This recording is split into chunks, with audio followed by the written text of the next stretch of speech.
స్త్రీలకు సంబంధించిన క్రికెట్ ఆడిన జమీమా అనే అమ్మాయి చక్కని సాక్ష్యం చెప్తుంటే హృదయం ఉల్లాసంతో నిండిపోతుంది.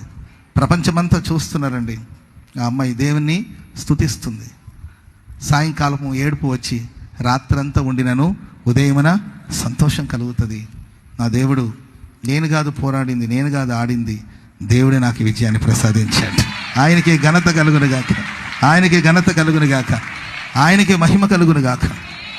హల్లెలూయా. ఓడిపోయే స్థితిలో ఉన్నప్పుడు దేవుడు ఆ అమ్మాయిని బలపరిస్తే ఒక ఘనమైన విజయాన్ని అమ్మాయి సాధించి ఈరోజు ప్రపంచమంతా చూస్తుందండి. ఆ అమ్మాయి ధైర్యంగా చెప్తుంది. కొంతమంది ఏదో చెప్తుంటారు, అని వాడకపోతే దేవుడు నిజమే, నేను ఆడడానికి దేవుడు నాకు శక్తిని ఇచ్చాడు, ప్రైజ్ ది లార్డ్ అని ఒక్కదాని మాట్లాడేవాళ్ళు ఎన్నైనా మాట్లాడతారు కానీ టోటల్గా అమ్మాయిని దేవుడు కనపరిచాడు. అంతే. ఆమె దేవుని కనపరిచింది. ఆమె దేవుని దృష్టికి ప్రేమగా ఉంది, దేవుడు ఆమెను కనపరిచాడు. అంతే. హల్లెలూయా. అంతే. ఎవరేమని అనుకోండి, ఎవరేమని అనుకోనండి, అనేవాళ్ళు ఎట్టు అంటూ ఉంటారు, మాట్లాడేవాడు ఎట్టు మాట్లాడుతుంటారు, కానీ ఆ బిడ్డని దేవుడు, అది మన ఇండియా సరే, ఏ ఆస్ట్రేలియా వాళ్ళు అమెరికా వాళ్ళు అంటే అది వేరే విషయం. మన భారతదేశంలో ఒక ప్రభు నమ్ముకున్న బిడ్డని దేవుడు గణపరచడం అనేది నిజంగా గొప్ప విషయం. చెప్పండి కొడుతూ ప్రభుకి స్తోత్రం చెప్పండి గట్టిగా. హల్లెలూయా.